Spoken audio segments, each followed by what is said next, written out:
Hello అండి, welcome back to my channel. Auto dubbing గురించి అనమాట. ఇది ఆటో డబ్బింగ్ యాక్చువల్గా వీడియో చేశాను. ఆ వీడియోలో ఉంది ఎలా ఆఫ్ చేయాలంటే అది ఎవ్వరు చూడట్లేదు. అయినా సరే నేను వీడియోనే చేసి పెట్టాల్సి వస్తుంది.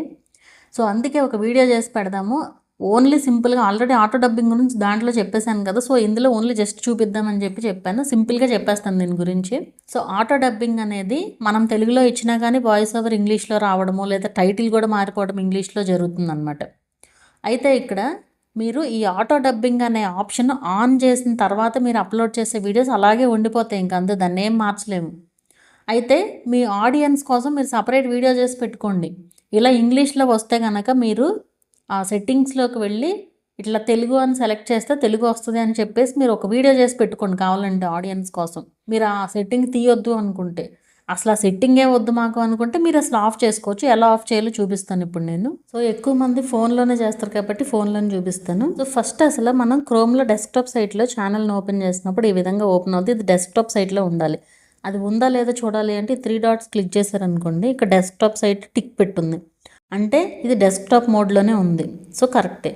సో ఇప్పుడు ఈ లోగో పైన క్లిక్ చేస్తే ఇక్కడ మనకి యూట్యూబ్ స్టూడియో అని చెప్పి వచ్చింది కదా, దాన్ని గట్టిగా నొక్కిపెట్టి ఉంచారంటే ఓపెన్ ఇన్ న్యూ ట్యాబ్ అని వస్తుంది.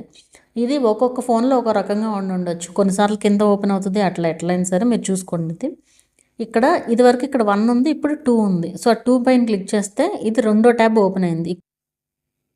సో ఇలా మనకి డాష్ బోర్డ్ అనేది ఇలా ఓపెన్ అవుతుంది. ఇలా ఓపెన్ అయిన తర్వాత ఇక్కడ లెఫ్ట్లో కింద సాంతం కింద సెట్టింగ్స్ అనేసి ఉంది కదా. సో సెట్టింగ్స్ క్లిక్ చేసిన తర్వాత ఇక్కడ అప్లోడ్ డిఫాల్ట్స్ ఉంది కదా, అప్లోడ్ డిఫాల్ట్స్లో అడ్వాన్స్డ్ సెట్టింగ్స్కి వెళ్ళండి. ఇక్కడ మీకు ఎల్లో ఆటో డబ్బింగ్ అనేసి ఉంది, అంటే ఇది సెలెక్ట్ అయ్యి ఉన్నట్లు.